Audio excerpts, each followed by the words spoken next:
ఈయన చేసింది ఈ రోజు నిన్న మొన్న బయటకు రేపు మళ్లీ రాబోతుంది అంటే మార్గదర్శి ఫైనాన్షియర్స్ అనే దానికి ఒక రూపమే లేకపోవడం అనేది అన్నిటికంటే పెద్ద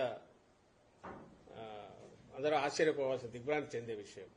రోజు పొద్దున్న లేస్తే నీతులు చెప్పే రామోజీరావు గారి ఆ మార్గదర్శి ఫైనాన్షియర్స్ మనకు తెలుస్తుంది కాబట్టి అది ఓ ప్రొప్రైటరీనా కాదు, ఒక పార్ట్నర్షిప్పా తెలియదు, ప్రైవేట్ లిమిటెడ్ కాదు, ఏదీ లేని మార్గదర్శి చిట్ ఫండ్ కంపెనీలో ఒక దాంట్లో పెట్టుకుని ఫైనాన్షియర్స్ అనే పేరు పెట్టుకుని ఆయనే దాని హెచ్యుఎఫ్ దీనిగా కర్తగా ఆయనే ప్రొప్రైటర్గా ఒక్కోసారి చైర్మన్గా అవతారాలు ఎత్తు ఆయన నడుపుతూ వచ్చిన దాంట్లో అసలు జరిగింది ఏంటంటే ప్రజల సొమ్మంతా తీసుకొచ్చేసి అన్ని ఆర్బీఐ రూల్స్కు విరుద్ధంగా తన దగ్గర పెట్టుకోవడం, దాన్ని తన వ్యాపారం విస్తరించడానికి వాడుకోవడం. దీనికి మూలం ఎక్కడి నుంచి వచ్చింది? తన తొలి అడుగు వేసిన ఈ మధ్యనే అది కూడా బయటకు వచ్చింది. జీజే రెడ్డి అనే ఒక పెద్ద మనిషి అప్పట్లో 60s ఎర్లీ 60s ఇది 61లో అంటే దానికి ముందు అనుకుంటాం.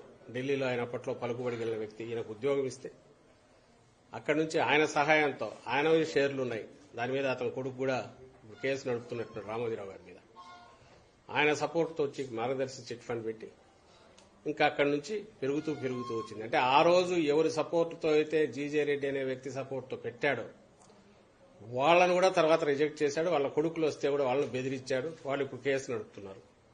మాకు రావాల్సిన మా నాయన పెట్టుబడికి దానికి మాకు రావాల్సింది ఇవ్వండి అని వాళ్ళు ఇన్నాళ్ల తర్వాత వస్తే అడ్డంగా పిస్టల్ పెట్టి బెదిరించి సంతకాలు తీసుకుని మమ్మల్ని బయటకు గెంటేశాడు, చేతిలో చిల్లర పెట్టేసి అని వాళ్ళు కేసు వేశారు. అది నడుస్తుంది.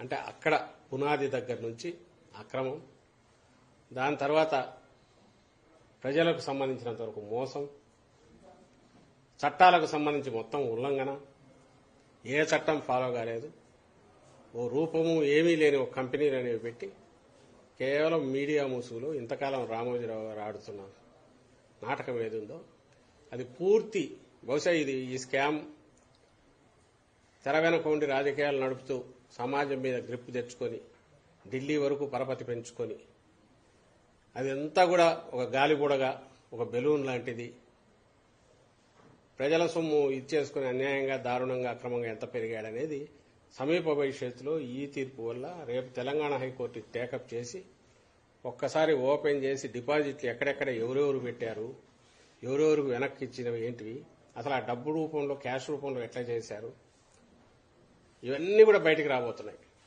ఘోరం ఏంటంటే ఎవరైతే చట్టాన్ని పాటించాలని చెప్పి ప్రజలందరికీ నీతులు బోధించే రామోజీరావు ఆయన మీడియా బోధిస్తే ఈ పక్క మొత్తం డిపాజిట్లన్నీ క్యాష్ రూపంలోనే క్యాష్ తీసుకొచ్చి ఎక్కడికైతే ఇదైతే వాళ్ళు కట్టలు కట్టి సపరేట్ పెట్టి డీడీలు తీసి దాంట్లో వేయడం.